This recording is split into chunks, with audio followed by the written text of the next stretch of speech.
We are here in the case of State of Ohio versus Tyrone Merritt, case number 24-CR-970. Defendant is present in the courtroom represented by defense counsel William Watson. On previous date, the defendant pled guilty to an amended count 1, attempt to commit felonious assault, a felony of the 3rd degree. We are here today for a sentencing in the case. Thank you. Mr. Watson, any reason not to go forward with sentencing? No, Your Honor. Anything you'd like to say on behalf of your client? Thank you, Your Honor. May it please the court. I'm going to be brief. I'm not going to repeat everything we had discussions in chambers about, but my client is a man with, I believe, some anger management issues. And on this day, there was a party, a baby shower, for my client's friend, who was a co-defendant in this case. The co-defendant was the father of this child, and my client went along to this party. And there was some animosity, some friction, some anger between the co-defendant and the mother of the child and the mother's family. And that friction spilled out outside, and my client, who was, I believe, at a moment sitting in a car, lost his temper, got out of the car, ripped his shirt off, and tried to jump into a fight with various people. The victim in this matter, who really had nothing to do with anything, got in between my client and I believe a woman, and there were some other people nearby, and the victim was then punched from behind by the co-defendant. Now that punch, according to a lot of the witnesses that were there, very well may have knocked out the victim in this case. But as he was falling down to the ground, my client then got on top of him and threw his own punch. The victim, as the court I know is well aware, suffered some extremely serious injuries because of this. Was in a coma, and I believe has lifelong injuries as a result of this. My client is extremely remorseful for his conduct that day. He has told me on numerous occasions if he could take back his part in it, that he would. He's really been at a loss of words with regards to what to do or how to handle things. He's taken responsibility for his part in this case while he's been out on bond, and I know this case has dragged on a little longer. I know there was private counsel for a period of time, but during that whole time he has not picked up any other cases. He was, when this incident happened, he was on probation out of Cuyahoga County, but he has successfully completed it. I know the court's aware of that. In fact, I do have a certificate here stating as such that he completed probation out there. He's showing up to every court appearance. He participated with the pre-sentence report. And up until very recently, Your Honor, he was employed full-time. Now, the only reason he left the job, and he left voluntarily, wasn't due to anything bad that he did. He just felt that this was a good job, and he wanted to leave on good terms, and if in fact there was any jail or prison time involved with this sentence, he didn't want to just leave this job hanging. However, they told him that if he does get probation, and you can hear it from him in just a moment, but if he does get probation, he's more than welcome back. So technically, he does have a job if the court will consider a community control sanction. I'm going to respectfully ask the court to do just that, consider community control, give my client an opportunity to show this court that he can be a law-abiding citizen. If the court wants to put whatever restrictions on that, I would again maybe suggest anger management classes, but let the court put restrictions on, and let my client show the court that he can do what needs to be done, that he can be a good person and he can be a good citizen. I'm respectfully asking the court to give him that opportunity And again, you're gonna hear from him just now, Your Honor, but he is extremely remorseful. Thank you, Your Honor. Thank you. Mr. Mayor, you have the right to address the court before your sentence. You can say anything you like. Is there anything you want to say at this time? Yes, sir. Go ahead. I want to say, like to Deshaun, I want to apologize to him and let him know that what I did was wrong, and if I could, I'd take it back, and I would go by things differently. And I want to ask the court, can I get probation to show that I can handle probation, and I feel I do need anger management classes, and on that day I lost my cool, and I just want to show that I could be a better man. That's all. Thank you, sir.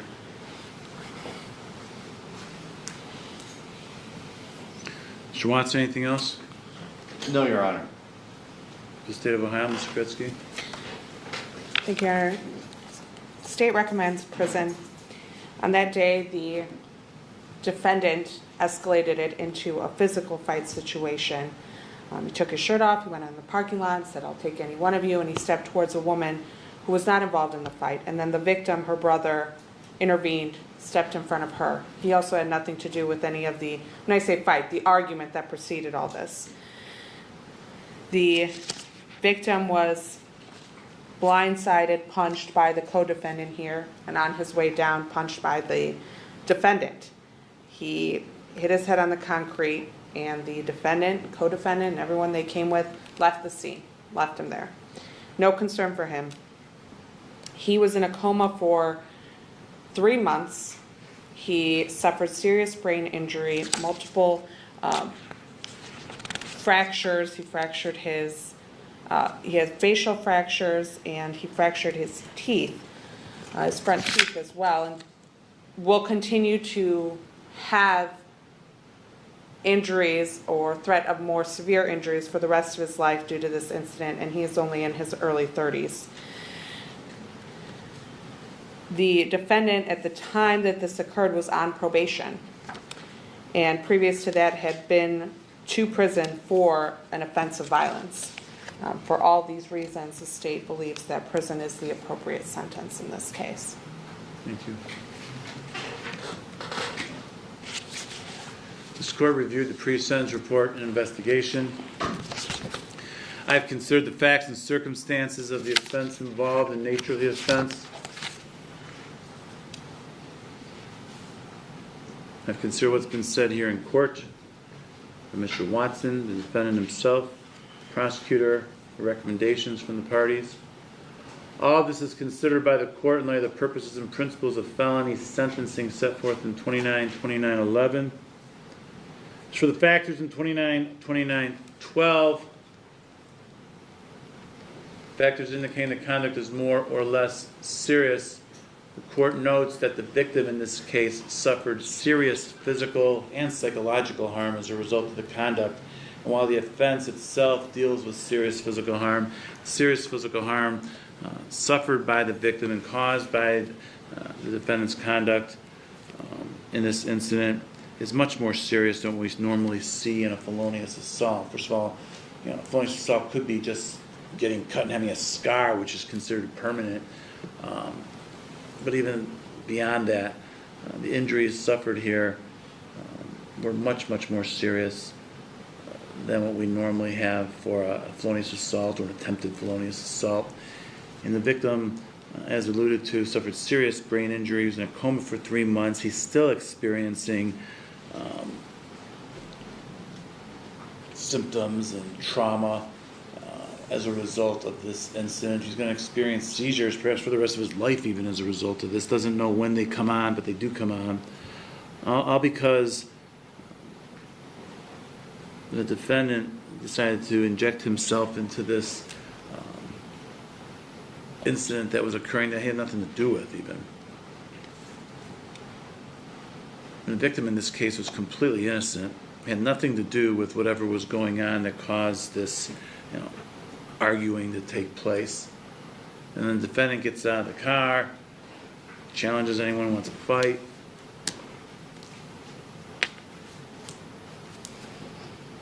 Steps by near a female, so the victim, steps in front of her, it's his own sister, and then takes the brunt of this beating. So the conduct itself and the nature of the serious physical harm makes it much more serious than what we normally see for this type of offense. But nothing makes it less serious. As for recidivism factors, the court notes the defendant was on probation at the time he committed this offense to Cuyahoga County. He has a criminal history, which includes a prison term that he served for a robbery charge back in 2010. That's when the conviction was. Served his sentence in 2011-12.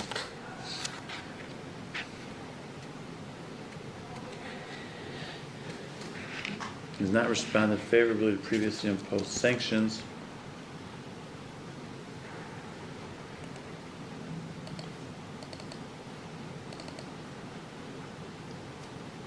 No factors indicate recidivism is less likely.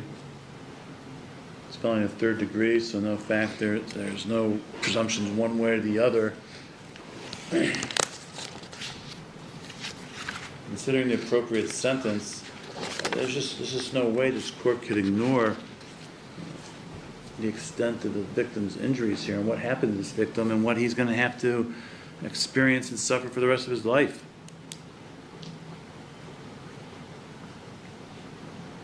For nothing. The court finds prisons consistent with the purposes and principles of sentencing, and the defendant's not amenable to available community control sanctions. Therefore, it will be the sentence of this court that on the lesser included offense of count 1, the defendant served a term in prison of 30 months. He has credit for 4 days he's already served. I need to advise you upon your release from prison, you will be placed on post-release control for at least 1 year, could be up to 3 years. That's up for the parole authority to determine. When on post-release control, if you violate any of their conditions, of their supervision, the parole authority can return you to prison as punishment for violating the rules for another 9 months for each violation you commit, up to an overall maximum of 50% or half the term I just imposed. Any additional prison term imposed for violating post-release control is being imposed as a part of the sentence at this time. Defendant's ordered to pay all costs incurred in this action, and the court hereby releases the bond. Ms. Zagreski, is there anything else for the record? No, Your Honor. Thank you. Mr. Watson. Nothing further, Your Honor. All rise.